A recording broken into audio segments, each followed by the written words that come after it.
Сәлеметсіңдер ме 3-ші сынып оқушылары? Бүгін бізде қазақ тілі сабағы. Бөлім өнер. 79-ші сабақ. Сабақтың тақырыбы зат есімнің тәуелденуі.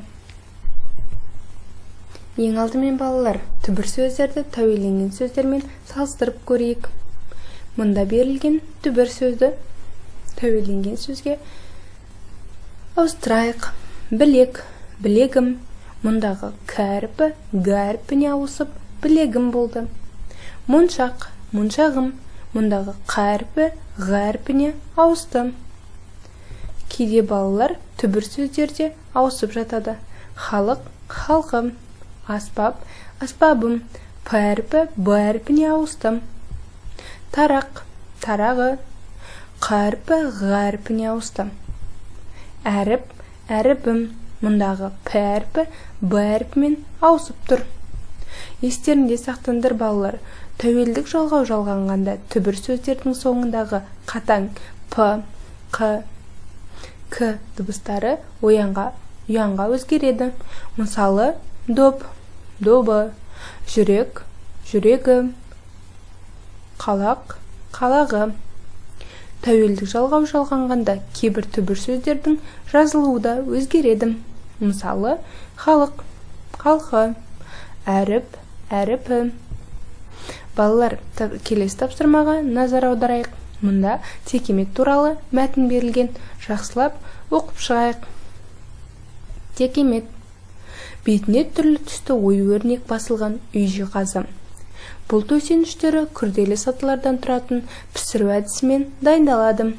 Жуылып, түтілген жүнді жайып, оның үстіне басқа түстерге боялған жүннен өрнек салады. Содан кейін оны сулап, пісіріп, бастыруға кіріседі. Текемет басу ұрпақтан ұрпаққа жалғасып келе жатқан дәстүр. Келесі текемет туралы өлең берілген.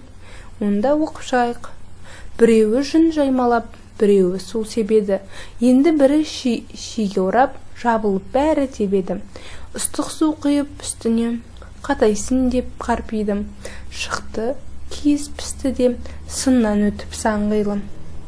Жарайсыңдар, осы берілген екі мәтінде жанрын анықтайық.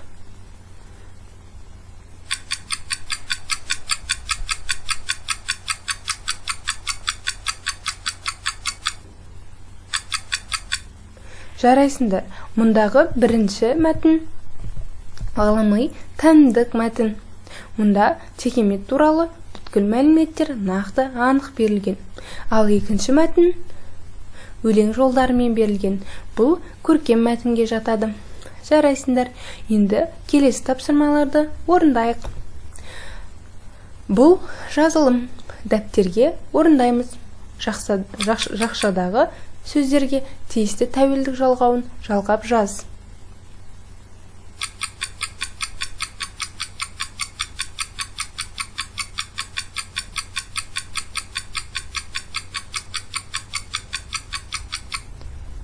Жарайсыңдар, тексерейік. Біздің халық. Біздің халқымыз бақытты. Сенің дауысың естілмейді. Менің уақытым болмады. Мемлекеттің мүлкін шашпа. Ораз ернін жыбырлатты. Барлығында осылай шықты, осылай жаздыңдар деп ойлаймын. Жарайсыңдар, келесі тапсырмаға назар аударыңдар. Мұнда тақырып және тірек сөздер берілген. Тақырыбымыз ісмер.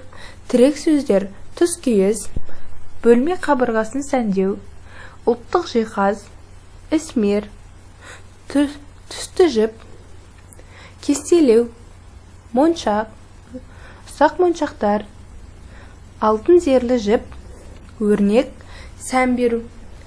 Ал балалар, осы тірек сөздерді пайдаланып, мәтін құрастырыңдар.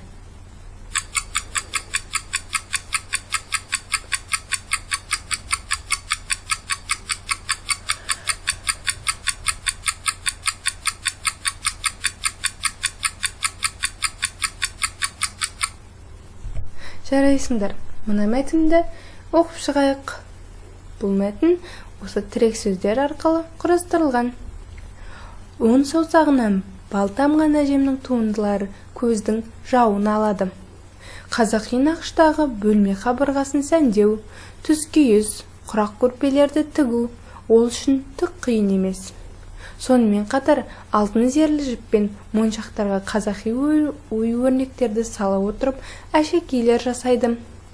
Осындай әжемнің өнері арқылы қазақ халқының дәстүрлері эстетикалық тәрбиеге тұнып тұрғанын көруге болады. Жарайсыңдар, келесі тапсырманы орындайық. Мұнда бізде тәуелденген сөздер берілген. Олар анаң, кітабы, тарағым, дәптері, күрегің. Осы сөздерді бірінші шақ, екінші шақ, үшінші шақта жазып шығыңдар.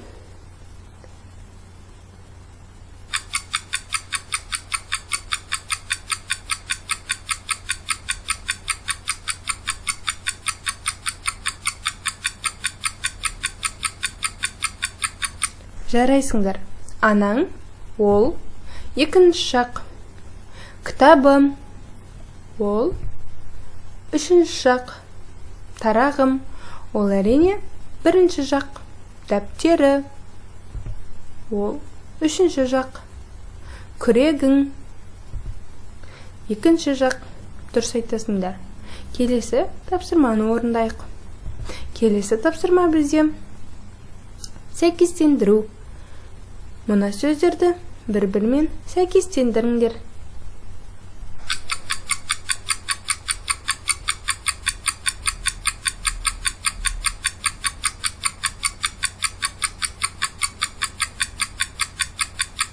Жарайсыңдар.